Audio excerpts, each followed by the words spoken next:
Hi, hope you're all well. We're going to start today with the 7-layer rainbow cookie. Very popular in a lot of the Italian recipes.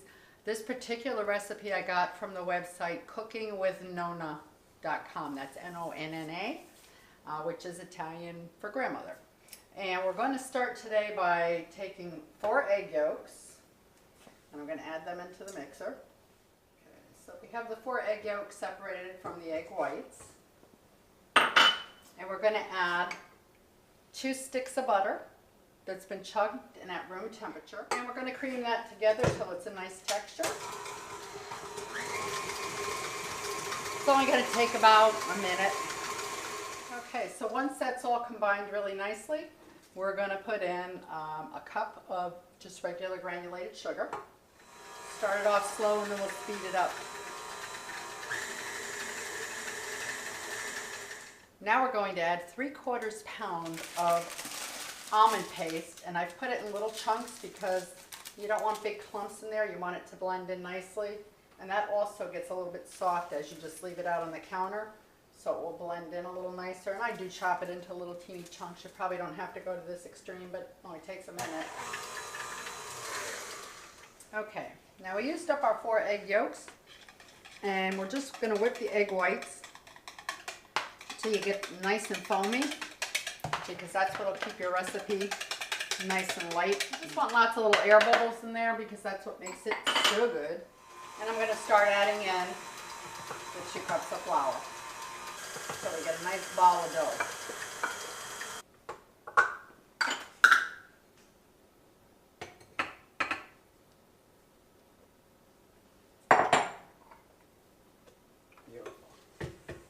Scrape down the sides, give it one more little run, and we should be about ready to separate this dough into 3 equal portions. You can eyeball it, you can weigh it, but you just need it in 3 separate, because it's going to be 3 separate colored cakes. You're going to leave 1 white, and we're going to dye 1 green and 1 red, which is the Italian flag colors, but it's also very Christmassy.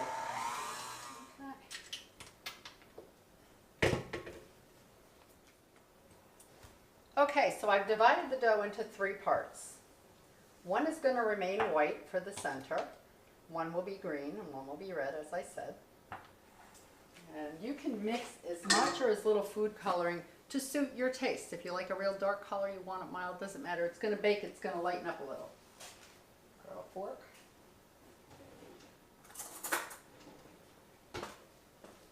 Okay, we'll set 1 aside for white. And we'll start with some red.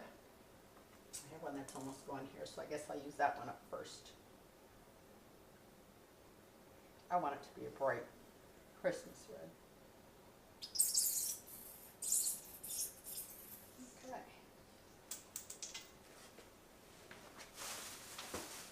I think it is safe to say that that one is done.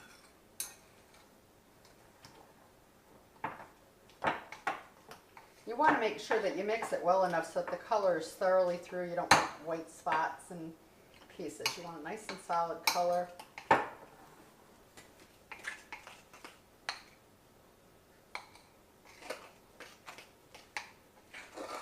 Maybe that still looks a bit on the pink side, so I'm going to add a little more.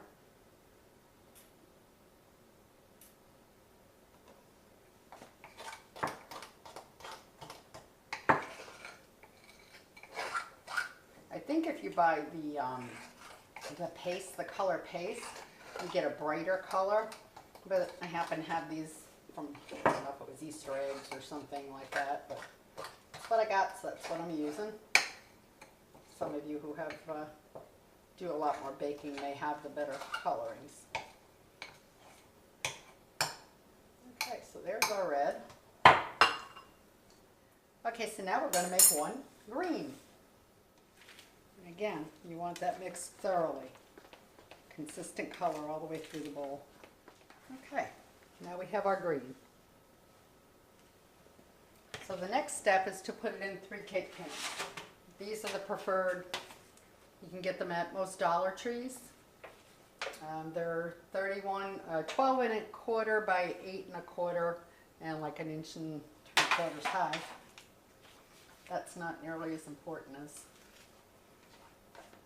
getting the color all mixed through. So just going to do one final look-see to make sure I did that.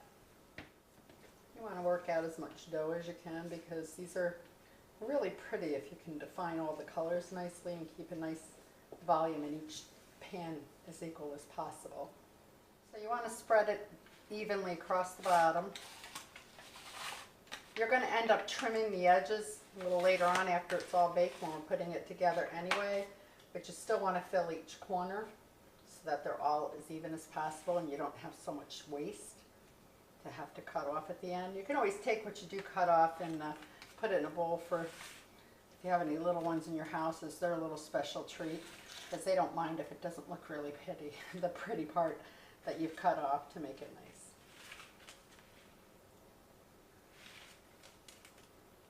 Okay, there's the green tray ready to go. I'm going to set this aside, get another tray, and we'll do the same with the red and the same with the white.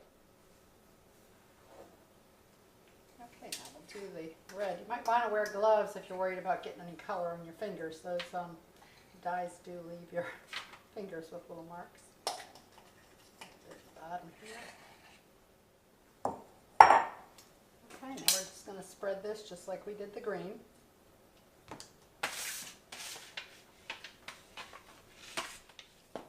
Now we're going to do the last cake, and that will be the white.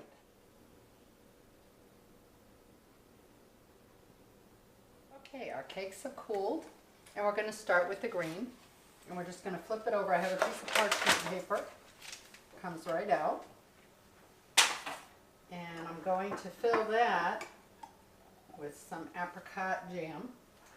You can use pretty much anything you want. This is kind of the most common.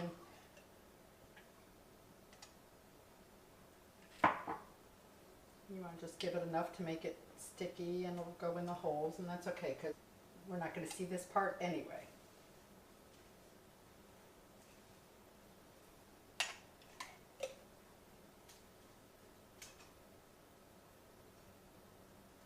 You don't need a real heavy layer, but you want it covered because this is what's going to stick the other layers together. And remember, after this is all done, we still have 2 more layers, and that will be chocolate. And if you can see, I have 2 equally divided things of chocolate chips, which will melt. We'll put 1 layer on, and then we'll put this in the fridge overnight and do the next layer. There's our green. You just want to press it, see that it's kind of even, and then after it's chocolated on one side, we'll take it out, chocolate the other side, put it in the fridge. It has to stay at least several hours to possibly overnight. I'm not sure if I'll do it up tonight or not. It's still early in the day here. And we're going to do another layer of jam. This gives us the 5 layers. And the last 2 layers will both be a top and a bottom of chocolate. So that's okay. We don't have to be super tidy with it. And red. There we go.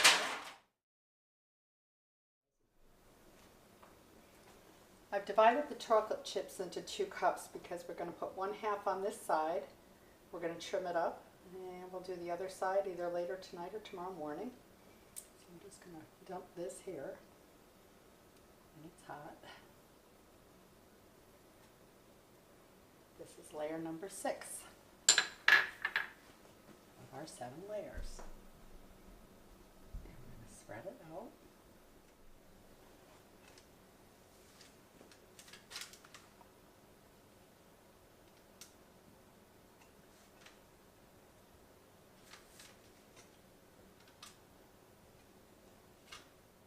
Okay, that looks good. I'm going to go ahead and put it in the refrigerator.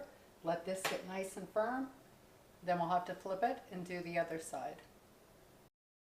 Hi everyone, we're back to finish the 7-layer cookies. I let this sit all night in the refrigerator so that this top is nice and hard. Now we've got to flip it over, and I'm going to put it on another piece of parchment to keep it nice.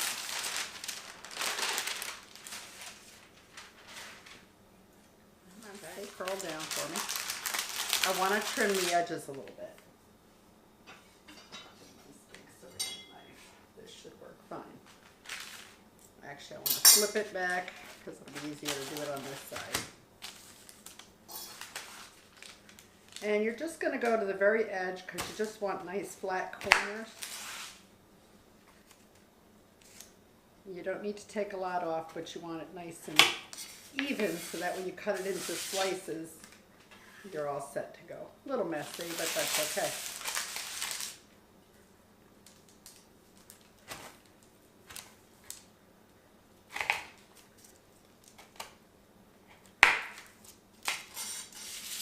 The green. There we go. This firms up really nicely. Okay, so I've already melted the chocolate to do this. I think it's pretty basic, and I didn't think you needed to watch me at the microwave for a minute. I did it in 30-second bursts, and I did it 2.5 times, so 1.5 minutes roughly. It's going to depend on your microwave. They all vary of how hot they get, so you just keep an eye on it. You don't want to burn the chocolate. Again, you want to get to the edges, and if it drips over a little bit, that's okay. It's chocolate. There are your 7 layers. 3 layers of cake, 2 layers of jam. I used apricot. You could use raspberry, you could use strawberry, whatever kind of jam you like. And then 2 layers of chocolate, both top and bottom.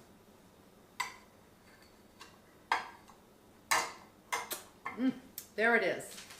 All finished. I'm going to go ahead and put this in the refrigerator and set up. And either later this afternoon or tomorrow we'll slice it into squares and show you the finished product.